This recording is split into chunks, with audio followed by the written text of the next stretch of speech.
There are Right. huge problems every time that come up Yeah. on a test of this complexity, and they seem like they're going to sink the entire ship. Not just liability, but if anything happened, if I get hit by a meteor, if I was dumb enough to just I don't know, look at that wall and drive into that wall instead of driving race car. Yeah, I get to do the thing. I get to hit the button. When you hit the downshift, it's a paddle, but it's a button, and you're just like, woo, woo, woo, woo, woo, woo, woo, and it does that. Part of me getting on here was to, pin Sam to the wall, hold his head in front of me, and go, "You're not allowed to aw shucks out of this." We're done here.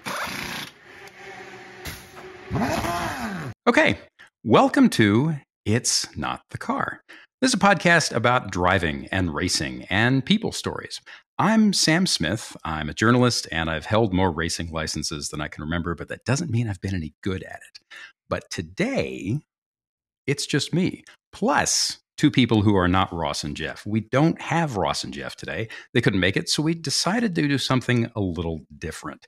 Today, we're going to talk about the time that I still can't believe I get to say this. I was lucky enough to drive a relatively modern Formula One car. Because of that, we have my old friend, Kyle Kennard, who worked with me during my 8 years at Road and Track. Kyle, say hi, Kyle. Hi, Kyle.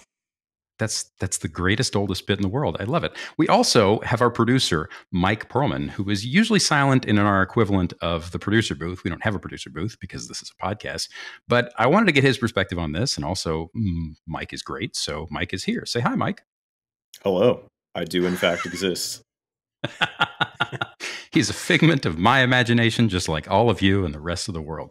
So today we're going to talk about one story that I did while I put together while I worked at Road and Track.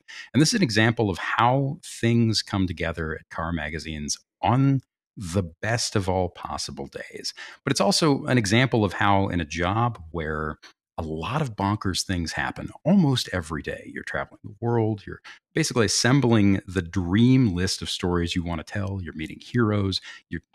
Every road car and race car that you never thought you'd touch, you end up getting to know on a deep, intimate, personal level. You're going places most people don't get to go. And yet this test was special on top of that. And Kyle, one of the things you said the other day was something about looking at this business in totality, right? Like the notion that even in light of all that, it was something else. How did that hit you? What was, tell me, run down what your connection was to this when we did this thing. Well, yeah, I was at this test. I did a sort of a minimal part in helping all of it come together. From what I remember, Sam, you did the absolute bulk of it, but I was lucky enough to be there. And there are a few stories that I pull up every year that, somebody will say something to me and I'll have to drag this story into Slack just to go like, hey, this happened, because I almost have to prove it to myself every year that a test like this was possible. And so that came up in our conversation, and I just really felt compelled to sort of loop back and really just ask you questions about it. So just to give you an overview, so we haven't actually said what I drove. We should probably lay that out. So this was a car that came from the era of Formula One and I'm stealing language from Kyle the other day. We had a little call to discuss this before we started to tape it, and I'm totally stealing his line. But what you said was the era of Formula One that was the most lionized, is the most lionized now, from the driver who is now the most lionized in the livery that's one of, if not the most iconic liveries of the era.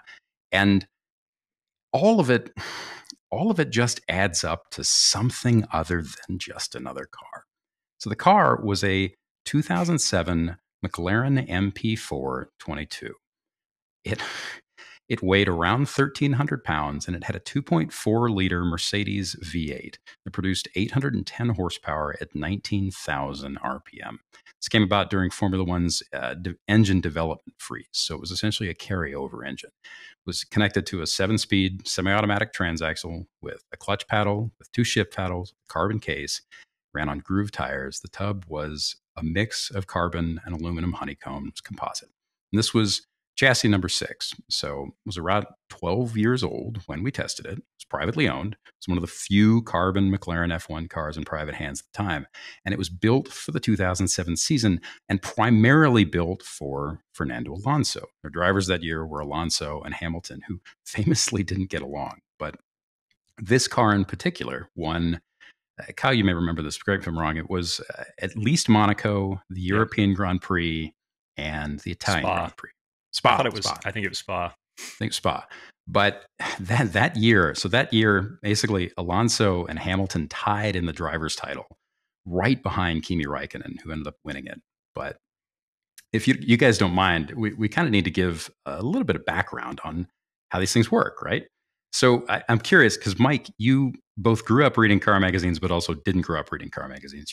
Kyle and I are both years old, and you're significantly younger. So what, like, when we say that we took out a Formula One car and we went and ran the thing and everything that went with it, what goes through your head? Does that sound like a big deal? Does it sound like nothing? How's that strike? I mean, the first thing I think of is like how much liability insurance you had, I guess, and how the whole thing how that went down. Yeah. As a semi-adult these days, but yeah, I mean, I guess my first question is sort of like, how does that all happen in the first place, right? Or how does that even get set up? So that's the thing, right? To answer that, we kind of have to back up and talk about how these jobs got done to begin with. And the race car tests are very much a trope of car media, but that doesn't mean that they're all the same thing, right? And in kind of backing this up, what I'm going to do is I'm going to kind of give you a little bit of background on how this works and completely hand this over to Kyle, because the thing is, this episode was actually his idea because I hate talking about myself. And I also have that whole, like, I'm a middle-aged dude disease, which means that somebody asks me a question and I can't stop talking. I just explain everything and everybody walks away and I'm still talking and haven't noticed that everyone's gone. But it's worth discussing, I think, a little how and why some dude without a super license or even really any competition time in open wheelers got to go and play Alonso for a day, which means we need to talk about how car magazines test race cars, or at least how they did. And the point with all these stories is that you're not hopping into them for jollies. You're not just saying, well, this thing was really fast and here are the numbers. Whoa. The goal is usually to provide some glimpse behind the curtain as a normal person. And that really breaks down into one of like 3 different ways that these things happen.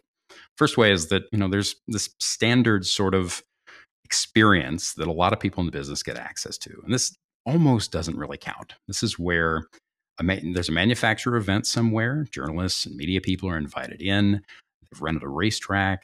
There's somewhere between 1 or 2 people and a whole raft of them, all journalists, influencers, whatever it is, from either, local region or from around the world. And they're allowed to drive something with all of the electronic nannies dialed up and all the understeer in the world dialed into it and the world's like softest tires. And you get half a lap or 2 laps behind somebody else who has a pro license in some faster car. And they're doing everything they can to keep you from crashing. This wasn't that. So some of these, like, that's how in some cases, YouTubers end up in Le Mans prototypes or in GT cars, but also it applies all the way up to, how people like Chris Harris end up in DTM cars, or, some journalists drove the 919 Porsche Le Mans car before they retired. So that's the first way in. The second way in is that there are smaller events that certain journalists, certain people in the business get invited to. They're run by manufacturers, and the people they bring in are usually 1 or 2 trusted journos or media guests who have racing licenses and experience in similar cars. And you're allowed to actually test in an informal or formal setting, as you would with any other race car. Racing vehicles could be old, could be new. BMW occasionally does this with their historic fleet, the Monterey Historics, every August.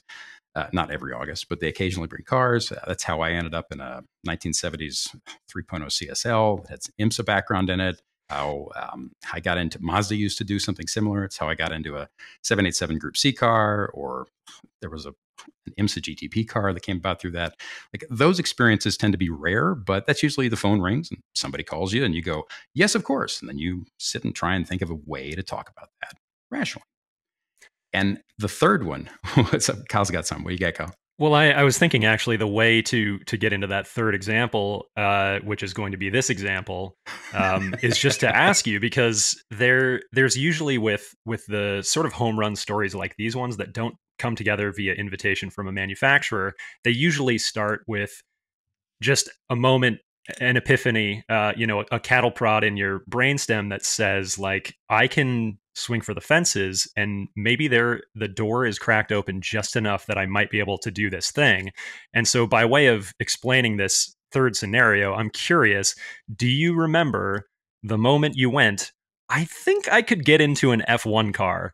And how do you work then toward the test from there?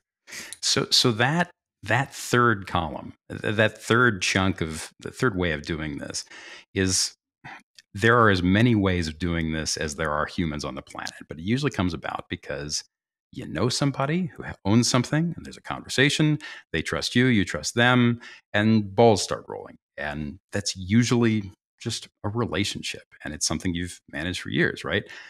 That relationship could be with Rick Hendrick. It could be with Chip Ganassi. It could be with the guy down the street that you met 10 years ago, randomly mowing your lawn, and he happens to own, I don't know, a Porsche the 1 Le Mans. Pick your answer.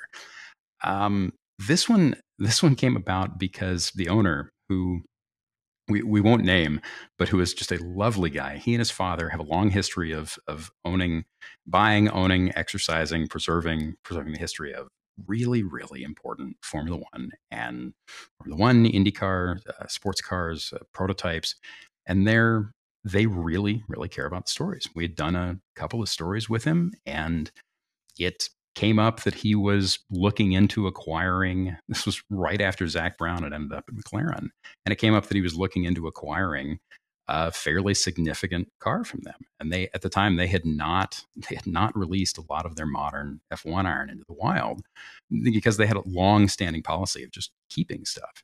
And this was one of the first moves Zach made to try and drum up some capital, and also kind of change the nature of how the company had worked under Ron Dennis before him. But I was kind of in the loop. He was telling me about what the process was like, and how, talking to Zach, and he was thinking about buying.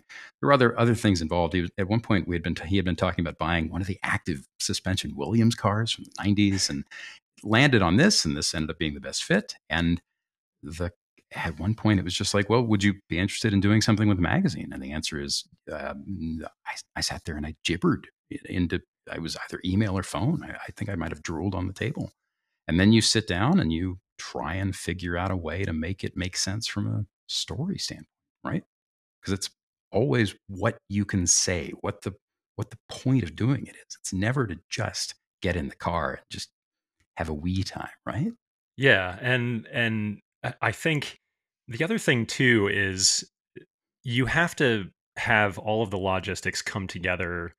Everything has to come to a head, right? So it wasn't just that you got into a Formula One car, which by itself, having access to something like that, even as a journalist, is incredibly rare. I mean, I only know two people, yourself included, who have, driven for even 5 miles an hour a Formula One car. But the other component was Indy Motor Speedway, and we don't necessarily have to get into the nuts and bolts of that. But can you also explain for the listeners a little bit just how difficult it is to make all the different ends connect on the day? Because I think that's one of the things about this test that's so staggering to me. Mike, you were saying, you have to have the liability insurance, and that is a huge issue for tests of this magnitude. But you also have to have the track. You also have to have the personnel who are capable of running the car available to go and run the car. You have to have the trust of the owner of the vehicle. You have to have a certain amount of editorial trust within the industry and system itself to make these things happen. I mean, Sam, is there anything more you can add to just how how difficult, or maybe it was simpler than that, this test was to put together? Well, I mean, think about it, right? So you remember this. So one of the things I apologize, I didn't do a good job of introducing Kyle. So when I was at R&T for a little over 8 years, and Kyle, you were there for 6, I think, something like that. I was there for 8, all 8. said and done, actually. Oh, that's right. Yeah, I left a couple years before you did, but one of Kyle's jobs for a period of time there was orchestrating some of these tests, and they are anybody who tells you that it is easy to plan a party with a lot of people and a lot of variables and a lot of food showing up has never planned a party, right? And the same thing applies to any giant photo shoot / magazine test / these are almost, I mean, the dumb word is happening, right? But there are so many things that have to come together to make these things work. And in this case, it was finding a place that was both suitable for the car and fast enough and seemed like had enough weight and was big enough and weighty enough and important enough to match this literally once in a lifetime opportunity. It was finding a place that was in a climate that had weather where we were pretty much guaranteed that it wasn't going to get rained out every single day if we booked a handful of days as a backup. It was finding all of the players and then making sure that all their schedules lined up, from the photographer to the support staff we needed to the access to the racetrack and the people who were simply going to be there from a safety perspective. It was talking to the owner and this is part of it, right? So in order to run this thing, this was the first time he had run the thing. He had bought it. It had come over to the United States, and the factory came over to support it. And that's not how every old F1 car is run. It's how a lot of them are run. And at the time, McLaren did not have a full-on customer program for this. These days, like if you buy one of their old F1 cars, you can call them and write a check, and they have a kind of a pre-planned box of things that they send to you with pre-planned box people, and there's a little team of people that deals with it. At this point, so this was 16, 18? It was 18, right? Something like that? This test? Yeah. I thought it was 2019. Oh, man. So at this point, they were still in the process of ramping that stuff up. So what they basically did was say, okay, well, here's an invoice. We'll need Nigel and Nigel 2 and Nigel 3 and Nigel 4. And here's these 5 crates. And also we need some Mercedes people to come over and this, that, and the other. And so I didn't handle that, but the owner took care of that with McLaren, and all of their schedules had to line up. And we also had to put that all into the calendar for the magazine and know that if literally anything went wrong, everything would go into a dumpster. And I think the insurance, you mentioned insurance earlier. And this, people who are listening are probably like, just get to the point where you talk about how fast the car was. But ultimately, man, the number of emails and phone calls simply to get literal millions of dollars of insurance for the thing, to make it so that not just liability, but if anything happened, if I get hit by a meteor, if I was dumb enough to just look at that wall and drive into that wall instead of driving race car, all of that stuff, all of this giant web of this matrix of complex things. It was months upon months of planning. I think we started talking to the owner a year out, maybe, and then things really got serious about 6 months out, and it was bonkers. Yeah, I think that's why I wanted to go back and talk about that a little bit, because among magazine tests, this was an absolute moonshot. I think there are a couple tests in my career that maybe had equivalent insurance bills, but I don't think any of them sort of had this complexity tethered to them. I mean, and it's amazing how when you're doing these magazine tests, it all feels like it's not going to happen, because there are problems. Right, there are huge problems every time that come up on a test of this complexity, and they seem like they're going to sink the entire ship. Sometimes it's hinging on somebody having a bad day and wanting to pull a car out, and you have to go up the food chain and get an editor-in-chief to make a call. That didn't happen on this one, but just as an example, the weather doesn't always cooperate. Sometimes it feels like it never cooperates. There's just things go sideways so often, and I think in every big test that I've put together, it feels like it's never going to happen until you're standing there and it's happening. And there's, on the morning of the tests, there's always this sort of calm where everybody has everything in place, and you're allowed to just exhale and go like, the car is here.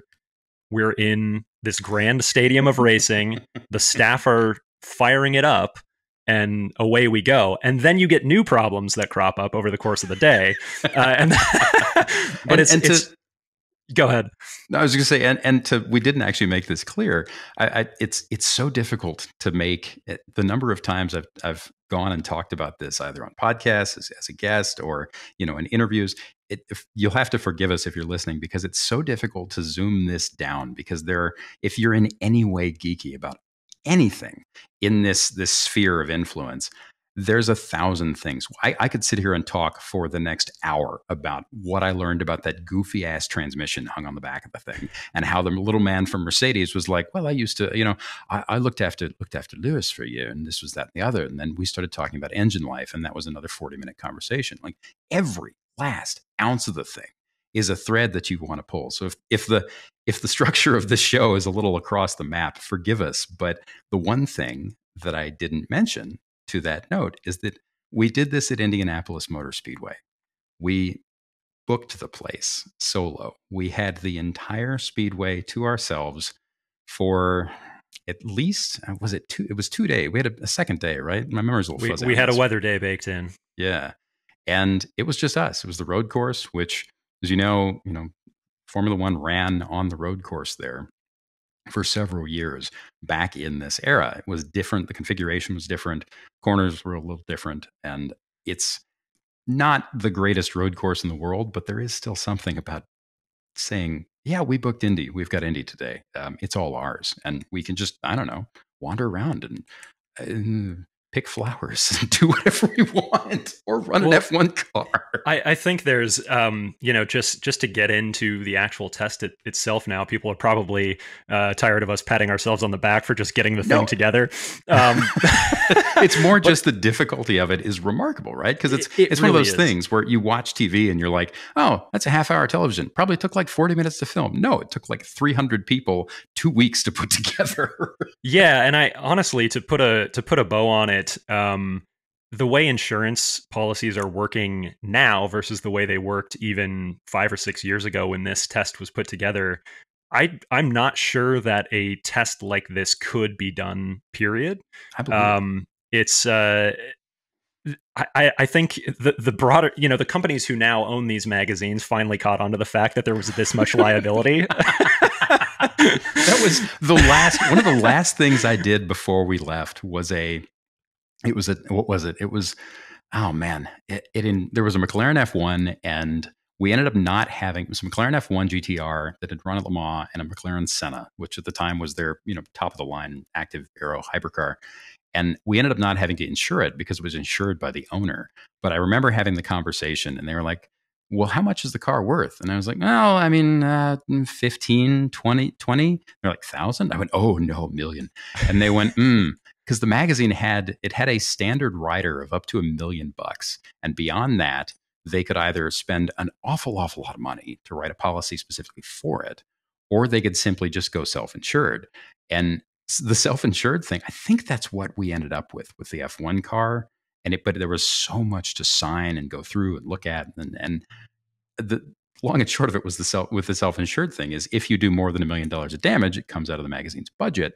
And car magazines don't have tens of billions of dollars of budget, which means, hey, Sam, you screw this up, you've killed Road and Track. Literally dead. Just killed it. Just murdered the hell out of it. So, yeah.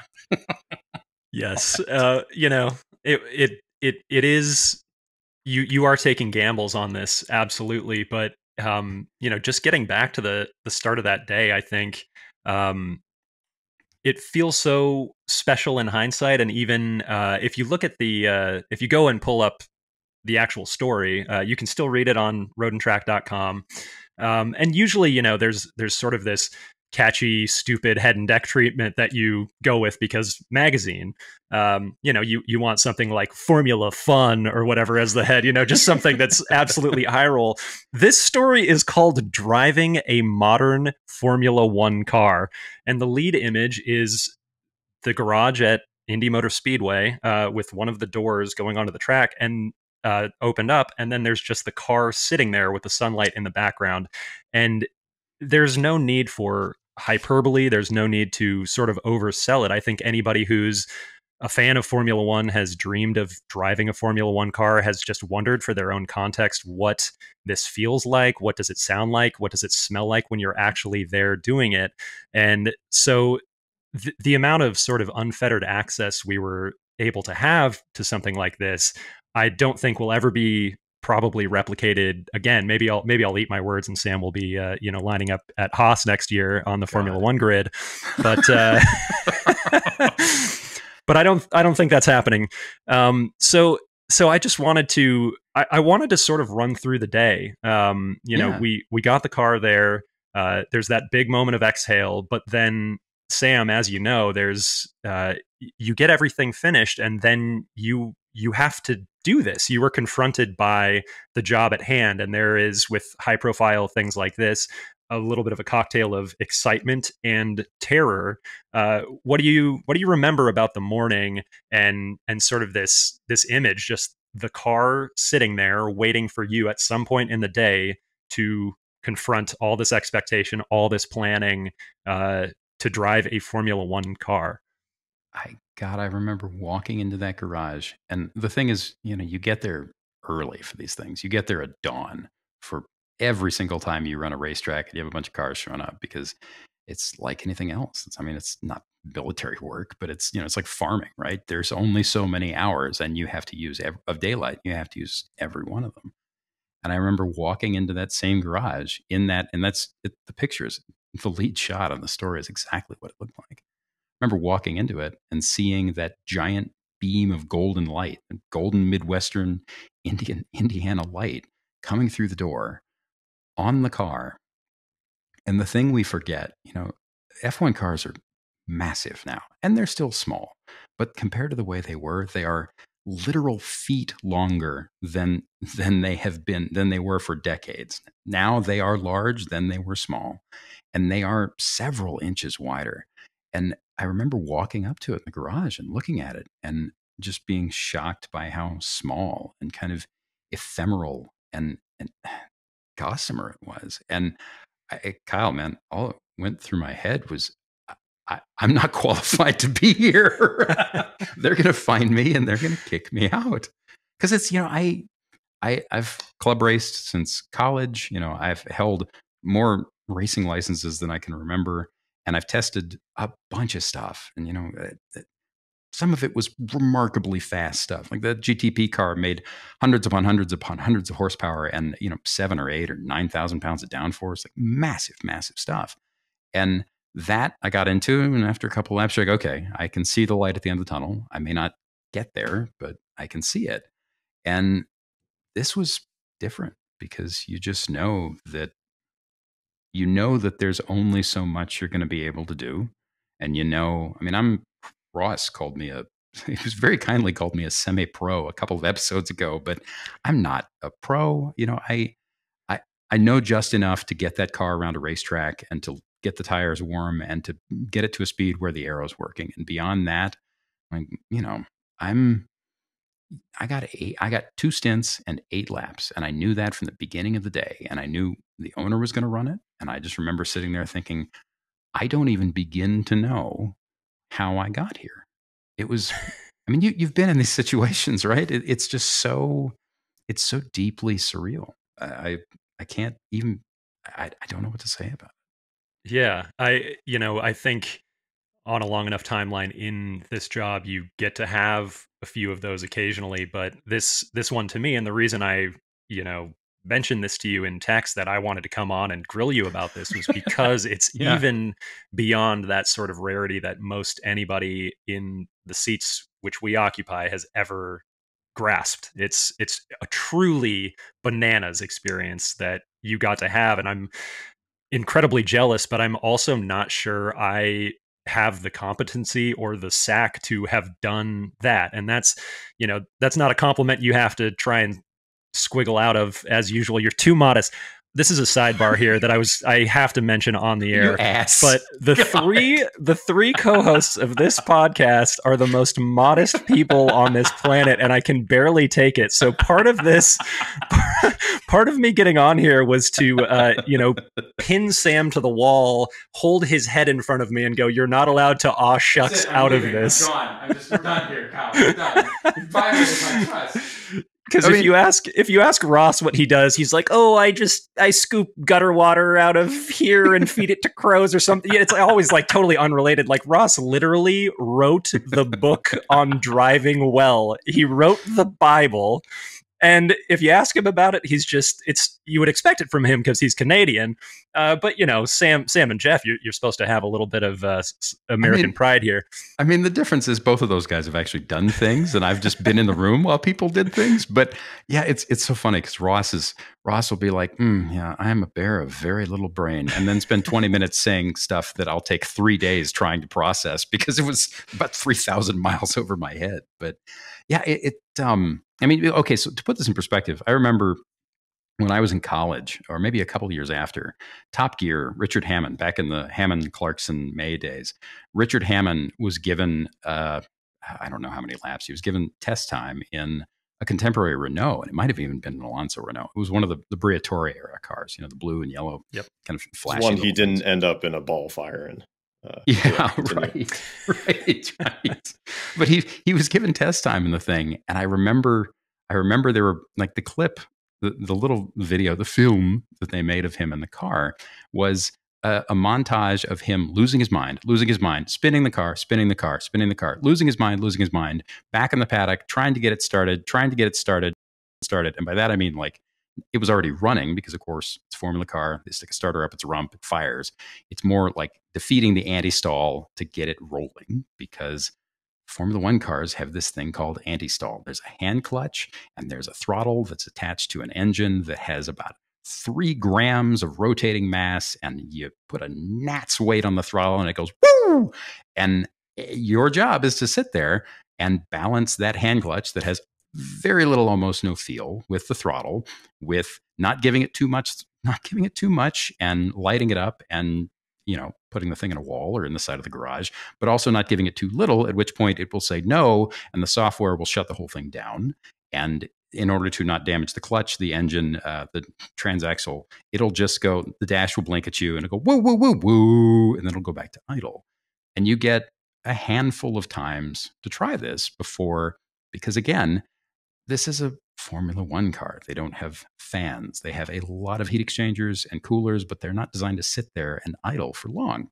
And so while you're doing this, there is a little number on the dash that is the coolant temp, or maybe it's oil temp in Celsius. And it sits there and just clicks up and clicks up and clicks up. And they will tell you, you have until X number to get the thing moving. Otherwise, we have to push it back into the garage, put it up in the air, put fans in front of it, cool the whole thing down, and then you get to try again. And that amount of time ends up being something like 10 seconds, 12 seconds, whatever it is. And the point is, I remember watching Hammond do all this and then sitting in the garage next to the thing and then watching the owner struggle with it, because everyone struggles with it. They were like, the engine guys came up and they're like, "All right, mate, everyone has a problem with the anti-stall. It's always, don't feel bad about it. It's going to happen to you. It's just a thing that happens." And I was like, "Okay, that's going to be another thing." And they do the fitting and I climb into it. And like, I'm not doing the build-up justice. I mean, do you remember, Kyle? Like, it was a whole day's worth of garage shooting and prep, and we got there early and it had been plugged into, they preheat the oil because the clearances are so tight the engine won't turn without it unless it's hot, so it'd been plugged into umbilicals and this big oil heating cart overnight. And we sat there and they prepped it and then they started it, and then there was all this back and forth and all these checks. They checked the gearbox, they checked this, that, and the other. They checked everything about it. The owner goes out, and so it was probably 2 or 3 in the afternoon by the time I got into the thing, maybe. Yeah, it actually did give me, weirdly, a better appreciation for the people who drive F1 cars. Obviously there are modern gladiators, all that bullshit, but it takes a staff of hundreds to get the car to the grid, and then another staff of tens at least to fiddle with the car just to get it moving. And in your case, it was, yeah, you're standing around and there's a dozen Englishmen who flew in from across the pond for 2 days, who probably had other things that they wanted to be doing, who are prepping, who are prepping the car, and then you have to go get in it and get it moving. And even though they're reassuring you and saying like, mate, everybody stalls the thing, don't worry about it, there is, I think in a lot of these high profile tests especially, there's an unspoken pressure to perform. And for a person whose day job is being a journalist, not being a driver, that's not sort of the pressure that you experience every day, where you have all of the eyes on you. And I've definitely felt that pressure and messed up as a result on a couple occasions that I can remember that were fairly professionally embarrassing, fairly high profile, that if you see me at a bar and buy me a beer, I'll tell you about it, but due to some particulars, I really can't say much more about it. So I'm curious, did you do anything? Was there anything that could prepare you for that moment? Were you able to do research or sim work or something to get you going? Because with Richard Hammond, from what I remember of the film, they walked him up through like a Formula Atlantic to a like Formula 3 to an F2, and then he got a crack at the F1 car, but it was like on an autocross. And your experience was a lot different from that one. Yours was much more pressurized. There's a very slim window of laps, a slim window of timing that you're going to be able to run the car. Obviously, there was no pressure to set a lap time, but simply to get the thing moving and get what you needed out of the car for the story, there was a huge amount of pressure. Could you prepare for that?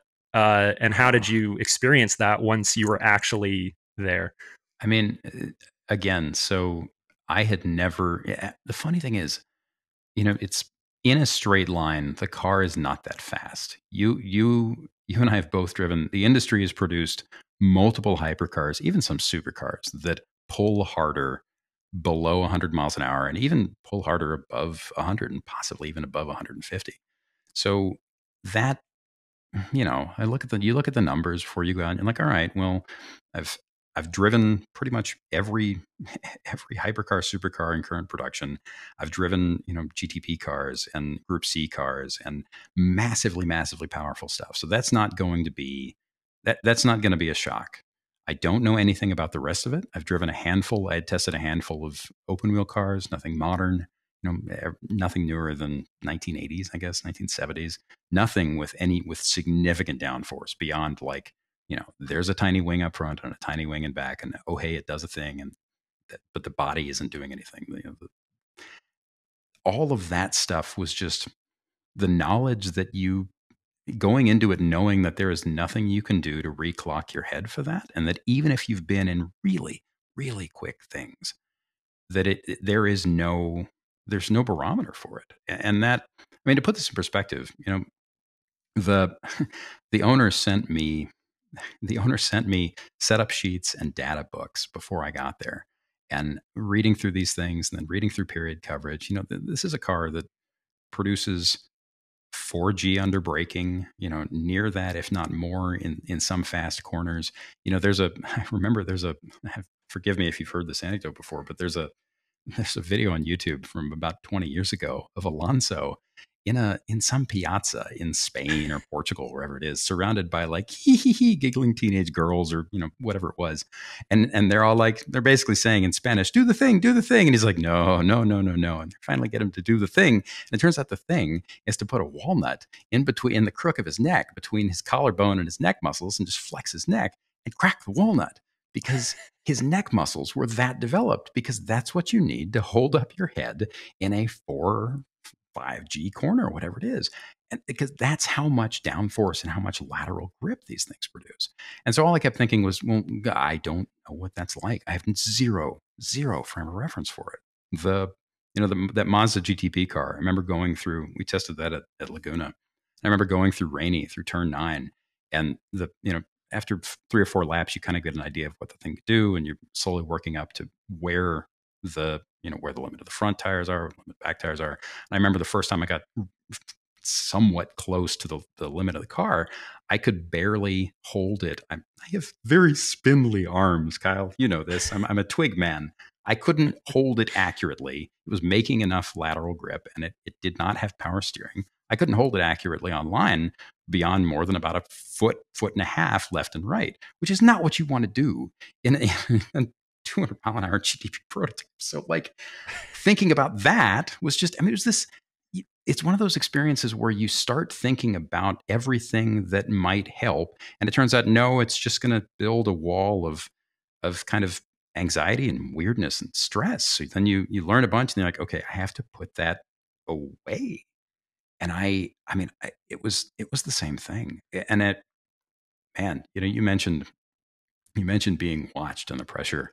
I remember sitting there, you crawl into the thing, and the driving position is the weirdest thing.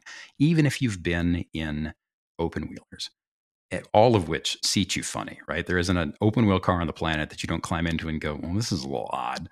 But the F1 cars of that era, and still, they still do this, but those cars had particularly high front nose cones and high pedal boxes. And so you sit there, you crawl into it, and your feet end up being about on level with your face. And you can't see anything. You can barely see the tops of the front tires. There are these tiny mirrors. Mirrors are probably half the size of your palm, and they're on a stalk and they vibrate. You can't really see anything out of them. And you can't see you don't know where the front wing is. You don't know where the end of the nose cone is. And you just think, this is not car. I don't know anything. And then everyone's looking at you and they're like, no, just use the fancy magical hand clutch and then the fancy little lights and then the fancy little number. Don't make the number mad. And also, 20 people are going to stand around and watch you as you do this thing that you've never done before and can't practice. And also, if you screw it up, it's going to be a lot of work for a bunch of people around you. So yeah, have fun storming the castle. Also, we all hate you. And that's all that goes through your head, But you did get the car moving. From what I really remember, lucky. You did a pretty good job on the first first go around. I got really lucky. Not on the second go around. No. So the first time I'm like, all right, okay. And you said it, they fire it. God, when they fire it, you're sitting in it and it's like there's a clunk as somebody slides the starter into the gearbox and they turn it over. And the thing is, the engine does not, when Kyle said there were a bunch of people there were, I want to say 3 guys from Mercedes and then another like 4 people from McLaren. And there were, 3 laptops sitting on a table and you stick your head over the table and you look at the screens and there's just like chart. And, it's like the world's weirdest spreadsheet, except it has really neat numbers on it. And you're belted into the thing and you look over at the guys on the table and they stick the starter in it. The whole thing kind of shoves and a little forward as the force of the pinion goes in the box. And they crank it over, but it does not fire until the man at the laptop hits the button. He hits a key. You can literally see his finger sitting there. I remember glancing over from the cockpit as he held his finger above the keyboard, waiting for the signal from the guy who was watching oil pressure and RPM and something else. But when they hit the starter, it sounds awful. It sounds like, a disposal trying to chew up the Titanic. I mean, it's just, and you think, oh God, is this what they listen to? It's awful. This is terrible. And then there's a beat and the little man lowers his finger and it goes, whoa! And it sits there at like a 5,000 RPM idle or whatever it is. And all the vibration goes away. And it's just suddenly the smoothest, most wonderful little, like, you are in the front of a French horn. And you think, oh, okay. And then you have this brief flash of like, well, this is where they go, whoa, whoa, whoa. And then hand clutch out and then boom. And they leave the garage and pull out. And there's a little man with the board and the thing. I say little man. All of these people were normal sized. But they pushed me out. And I remember sitting there with this thing behind me running, looking at the red, because the dash at that point, it was a very, very simple version of a modern Formula One wheel. Modern wheel has all little rotary switches and clickers and buttons. And, there's a button to like call the moon and a button to, turn the engine into a hamster and all these other things, like 3,000 settings for diff lockup. And this one was just switches and buttons. There's no screen. Modern cars have a screen in the middle of it. This was switches and buttons. And then there was an it must have been LCD, but it was an LED. Little red numbers atop it on the top of the cockpit cowling that were reading that temperature, reading the engine temperature. I remember just zeroing in on it. It looked like the eyes of the Terminator. And just sitting there and thinking, all right, okay, do it, asshole. And, you touch the throttle and it makes that noise. You blip it a couple times to get a feel for it. And they had said, just let the clutch in and out to get a feel for the hand clutch, which is, if it's not a micro switch, but it feels like it. So it's a third paddle. There are the two little tiny shift paddles that are probably, 3 fingers tall on the side, each side of the wheel. And then on the right, up top, above it, is like a 2-finger paddle, and that's the clutch. And I want to say it is a potentiometer that actuates a stepper motor that moves the slave cylinder. So there's no feel, but they've designed some resistance into it. But there might be something I'm missing. Don't quote me on that.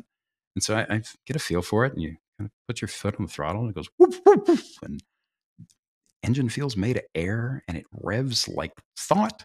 And then I just suddenly thought, okay, well, try it, and it worked. It's just, all of a sudden it was just tooling down pit road, and it was like in race car on racetrack. And I was like, okay, cool. This must be normal. This is a race car. And then every other test I've done, you get to that point, you're like, all right, okay, just turn your brain off. Don't think about what it's worth. Don't think about, what the risk is. Just drive the car. The whole thing Ross talks about all the time, right? Like, be in the moment, focus on the thing. If you take your head out of it, you're going to do worse. And I tried to do that, and it did not happen because it wasn't normal. Because nothing about it was normal, because there was no part of it that in any way resembled anything like any other race car, Kyle. I mean, it was just and bonkers. that was that's something I'm still really curious about, and we haven't talked about this. We had a call to sort of preamble and set up this show, but it's something that I wanted to dive in to a little bit further as sort of a professional curiosity, but also as like a Formula One fan curiosity, personal curiosity. How different this was from the other tests, because it's obviously the differential in speed and commitment and physical strength required to just simply operate this thing are maybe another order of magnitude even over the GTP car or the McLaren F1 GTR. And then there's this other thing that happens where in the back of your mind, when you have a set number of laps, whether or not you are being handheld by the Porsche guy in the 911 Turbo and you're driving a 718 behind that person, you're thinking, I need to get car impressions. I need to figure out what this thing sounds like, how X, Y, and Z feel. You are doing a car assessment at the same time you are trying to stay focused on driving the car. At least for me, it's I can't just turn my brain off if I know I have a limited amount of time to get sort of impressions that matter, that are able to relay the experience sensationally or otherwise to the reader. So were you able to turn off car reviewer brain and compartmentalize? Did that process of driving the car demand that of you, or were there some sort of neurons firing back here that were saying like, oh yeah, remember this metaphor you just came up with for the piece? Or like how actually into it were you once you got moving? So a little context, right? So for those who don't know, most of the tests that car magazines do, they have two goals. Some of them are aired more in one direction than the other.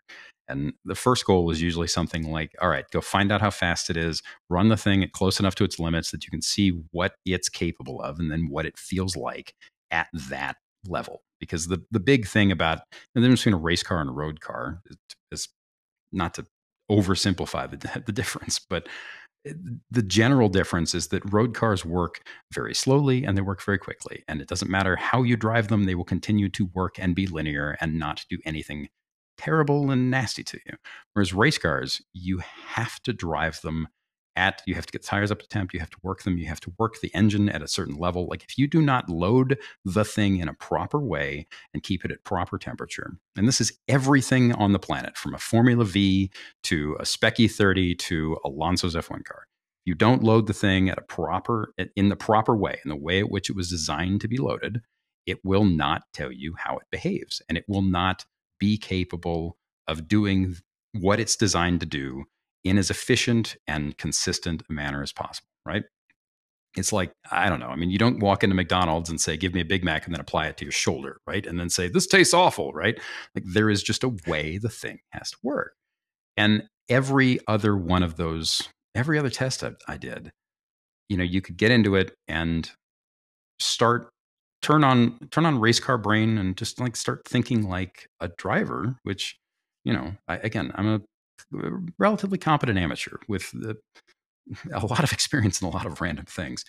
You turn on that part of your brain, and as a writer or a video host or whatever you're doing, there's a voice in the back of your head that says, okay, also remember this, log this. All right. Okay. The brakes take this long to come up to temp and the feel is this, but also there's that whole thing where when you do something wrong, that whole thing with vehicle testing in general, where you know, in order to find out how something handles, you don't just drive it properly. You drive it properly, and then you take a step back, and then you drive it improperly. Think, all right, I'm coming into a corner at 90 miles an hour in this 911. What happens if I pop off the brakes and then slam on the throttle? What happens if, you know, I have a really abrupt brake release down to the apex and then do something real dumb, even though everything else was smart? How does it behave? How forgiving is it? How sensitive is it? What's the window for coming back from a screw up? And with this, it was mostly just, I know that there is a level of heat in the tire and a level of speed the car needs to see for the aero to work, and a level of heat in the brakes. And my entire brain was focused on making that happen. And for a person who doesn't, I mean, I knew an IndyCar driver back when I worked at Jalopnik years ago who had won one of the, I think it was the Autosport competitions where you get a test day with McLaren. He had been an IndyCar driver for a bit and then kind of moved into being a journalist and then got out of the business. But he hopped into it and he tested a current McLaren at Silverstone in like 2002 or 3 or 4, somewhere around there. And, you know, in a lap or 3, he was relatively up to pace. And that's what happens for people who have spent their life in the series or in the ladders leading up to it. And I got 2 chunks of 4 laps apiece. And I remember it wasn't so much overwhelming as that place that your head goes when you're really, really focused on something and everything gets quiet. And then all you do is start thinking about what you're not doing well, and you focus on that. And then the little voice in the back of my head that normally just kind of goes on endless chatter trying to log what's going on, I had to shut it up because, you know, to put this in perspective, so the car was, I don't know where it was geared for, but in 7th gear, they wouldn't tell me exactly, but in 7th gear, it was somewhere between 175 and 185 miles an hour at red line. And going down the front straight in turn 1, like, you know, second lap or whatever, that's what I saw. And Indy, the road course in Indy, is like any other pro grade racetrack. You know, heading into turn 1, there are brake markers. There's a 5, 4, 3, 2, 1. And like, you know, typically in sports cars, GT cars, road cars, somewhere between 3 and 4. Typically, most cars have enough brake and enough tire that like somewhere in the middle of that range is relatively safe. And I knew that the thing was going to be unlike anything I'd met, you know, carbon brakes. And not just that, but it makes so much aero download that the moment it takes massive amounts of pressure to get into it. And the moment you get into it, you have to immediately start bleeding off brake pressure because the aero download is coming off as the car slows, because the car goes slower, makes less downforce, right? That 3,300 pound downforce number is at like 160 miles an hour, but that's obviously less at 100 miles an hour. That's less at 80. So you have to immediately start bleeding it off, and it bleeds speed so quickly that it's almost difficult. Like I didn't lock it, but I came very close. The first time out, when the brakes were warm, I hit it at the 5 just to see with everything I had. And this is like the data we didn't have data, but the data that I looked at, the owner had records from when the car was run. And Lewis Hamilton's pedal pressure that year had spiked at like 1,100 pounds or something, right? And so like, I can't do that. Normal people can't do that. And so I hit it with everything I had and then immediately started coming out of it.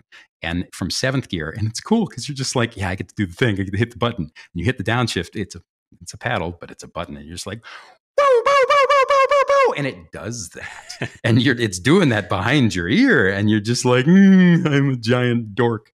And I knew turn one was a first gear corner. I got down to first gear I had hit it at the 5, and it was probably down to first gear at like, I don't know, 4, 3.5. So the next time around, I waited until like, man, I don't know, the 2, the 1, and like, trailed the brake in and got it. And I actually carried the brake a little too deep, and like the rear stepped out and I caught it. And then I had a moment of like, I'm a real boy, before reminding myself, no, you are not. But the the car will pull, again, it's like more than 4G in braking, and it was dropping from.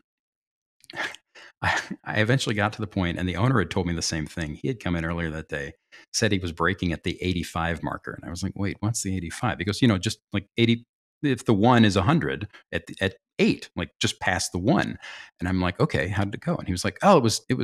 I think it was too early," and the car was pulling down from 175 to that corner is a first gear corner. First gear, I looked up the data from that year, the numbers from that year. They were turning like 56, 58 miles an hour heading turn one. We go from 175 miles an hour to 56 miles an hour in the time it takes you to literally run down through the gears. And the gears were probably slower than the car would brake, right? So boom, boom, boom, boom, boom, done. Like that's bonkers.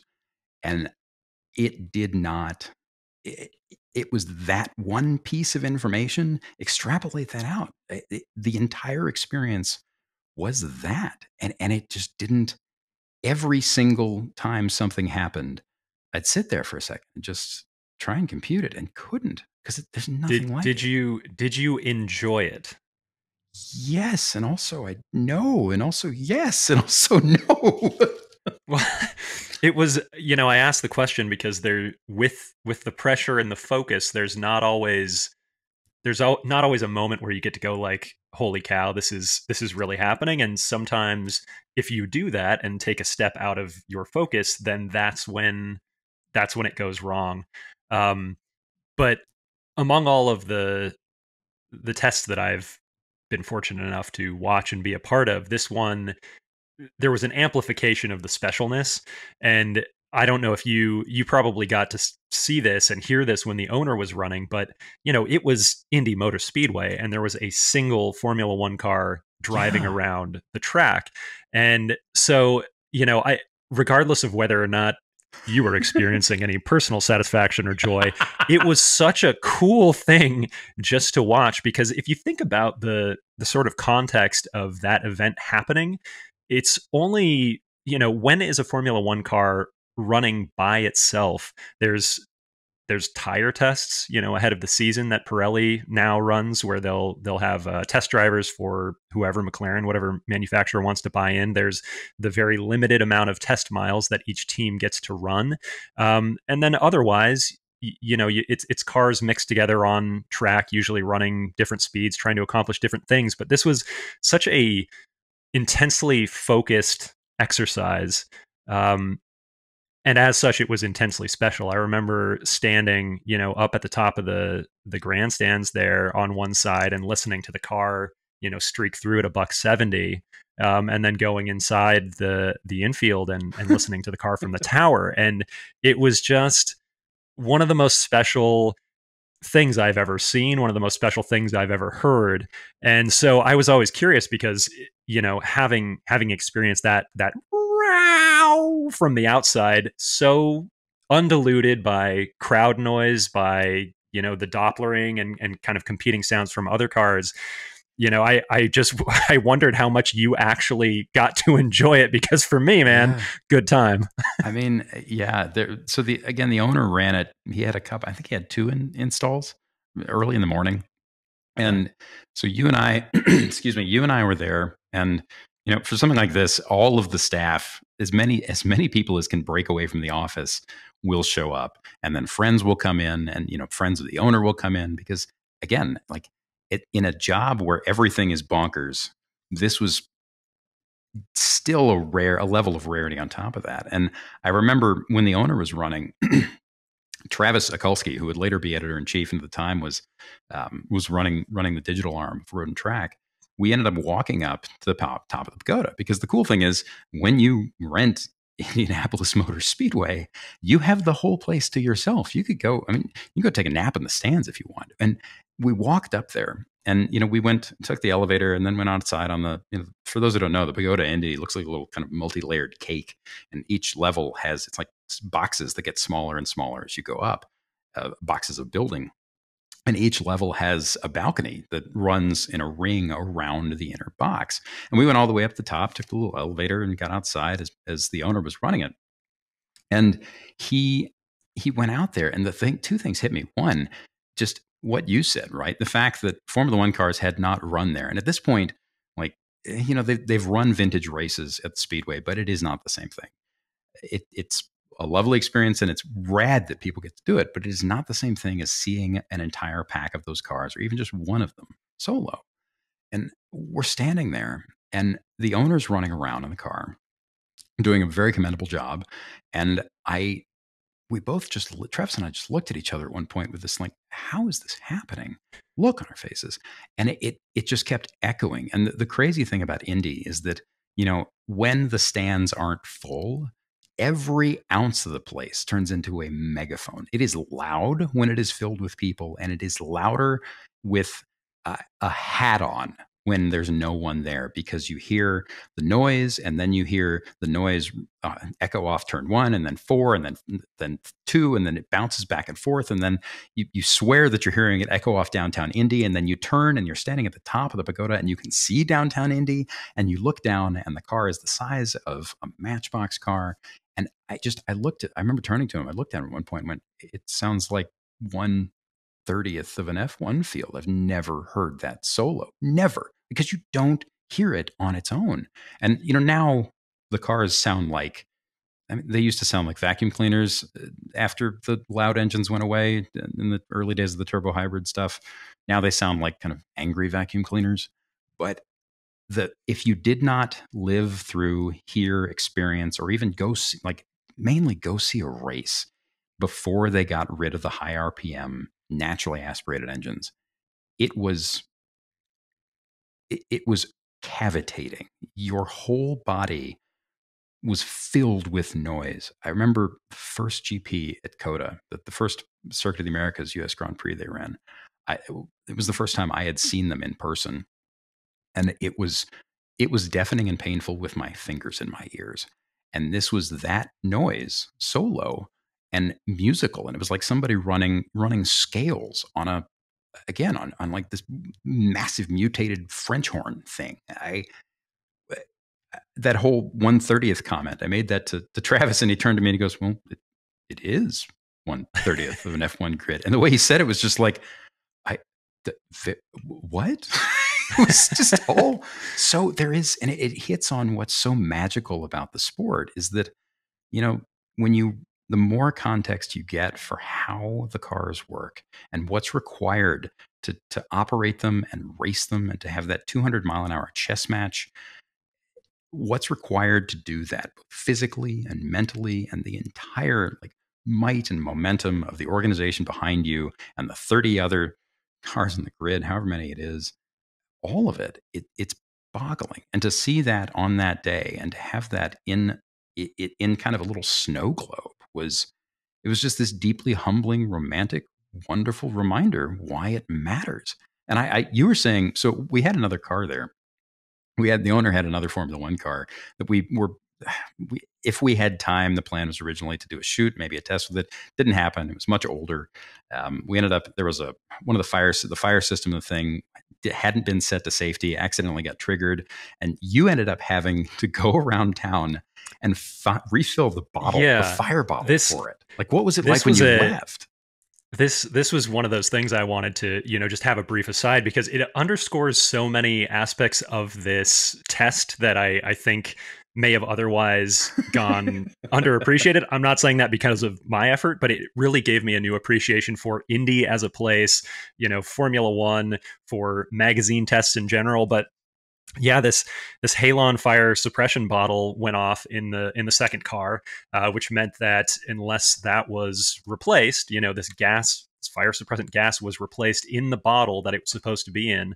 The car was not going to be run. again that day or the following day. And so the editor in chief at the time, Kim Wolfkill, basically gave me this empty bottle and said, "Fix this for us. It doesn't matter what it costs." And so, I was a much less experienced, a much more junior member of staff at the time. But your role when you show up at these tests very often is something between gopher and fixer and just make this happen person or else. And so I basically ended up. We started the test early enough in the day that none of the businesses in Indy were open, let alone the race shops that were essentially off season, but also midweek. So I was, driving around in a minivan that we had rented on the phone, calling every race shop. I didn't know in a town you did not live in and didn't know anything about, with a bottle you'd never seen, like just hello, yes. Knock knock, right? I mean, yeah. And so what I ended up doing was just knocking on the doors of these race shops because none of them were picking up, because why would they? It was like 8:45 in the morning or something like this at the time we were doing it, because we were taking care of photography, I think, ahead of the cars, running. And so after 3 or 4 of these shops, I had knocked on the doors of, one of them, the side door just creaks open and there's these 2 guys in there.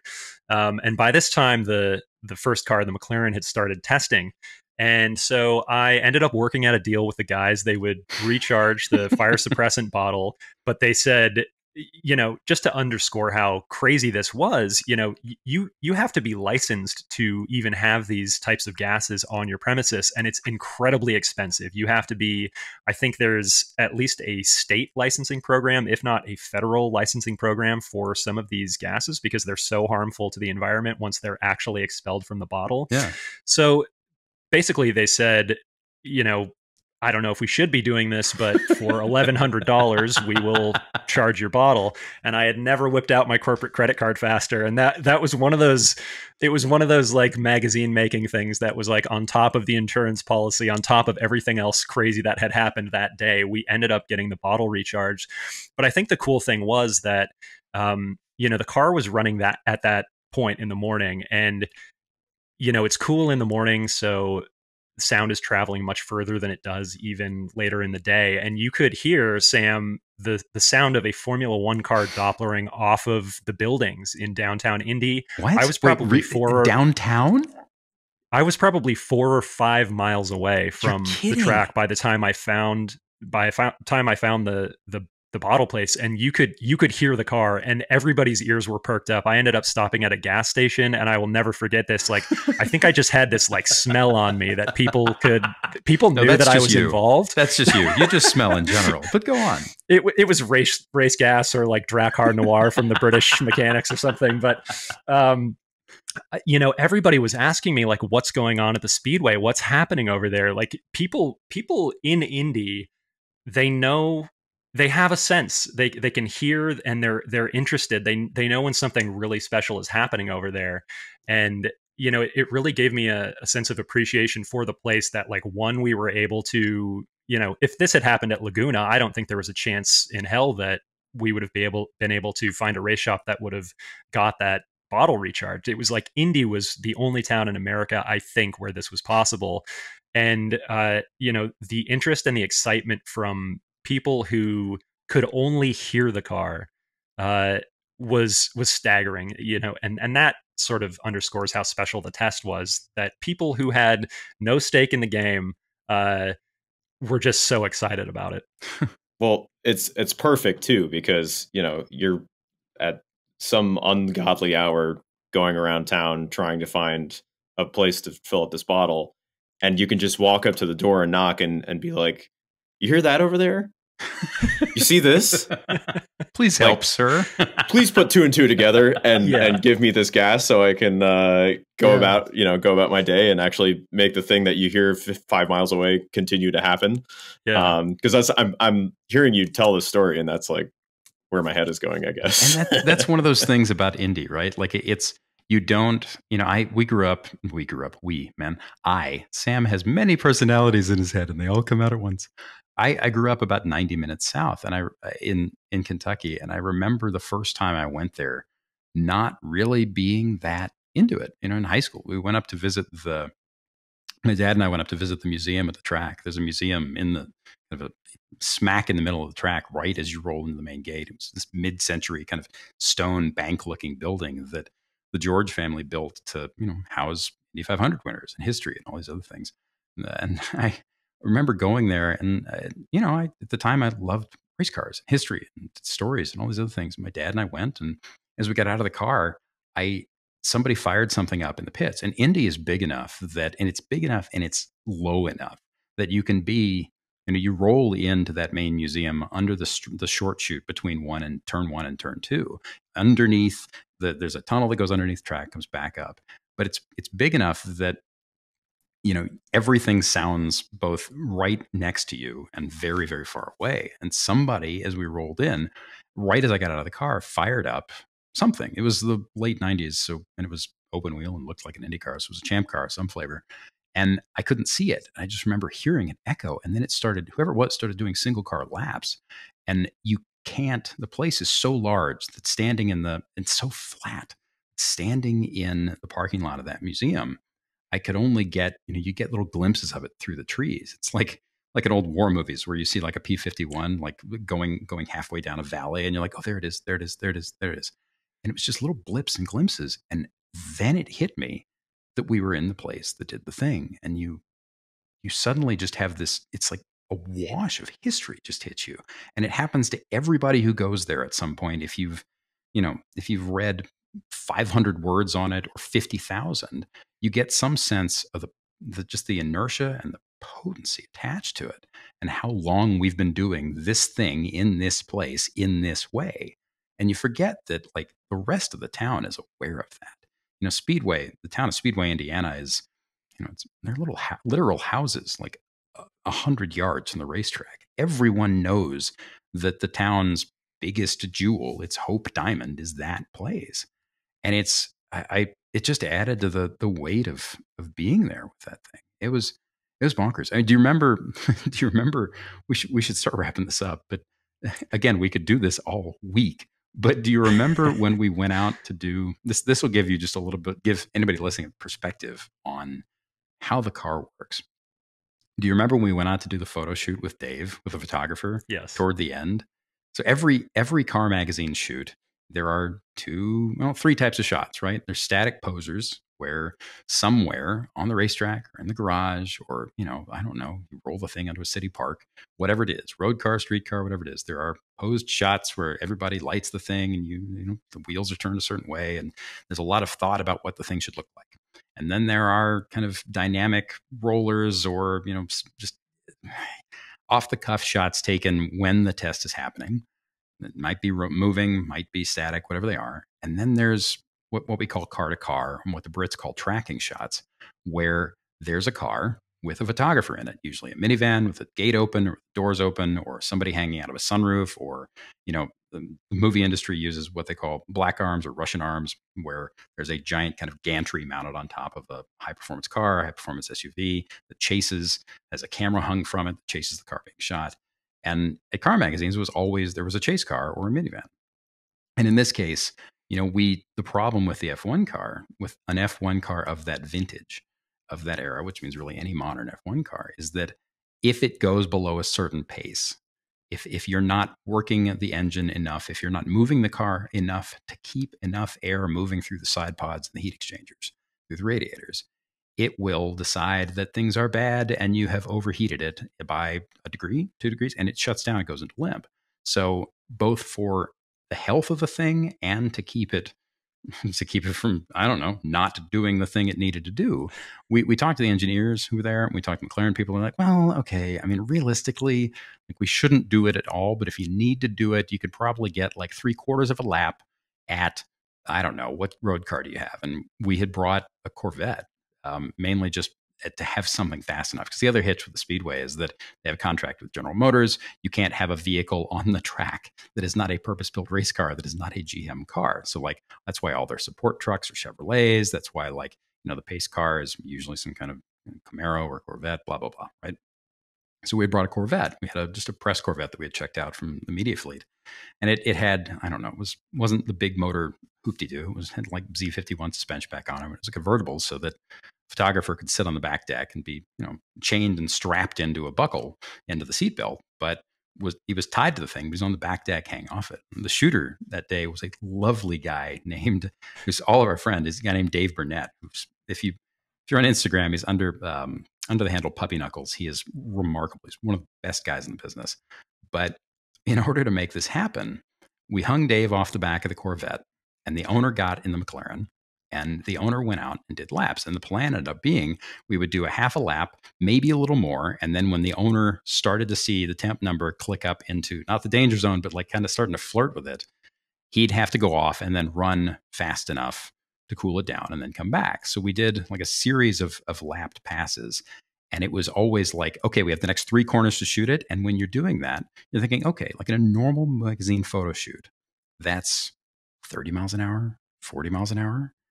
You never do it at speed. It's just shot with a slow enough shutter and staged in a way that it looks fast, because anything else would be, A, it's silly and unsafe, and there's too much risk. But B, there's no need to, and photographer might fall out, and too many things start, errors stack up quickly.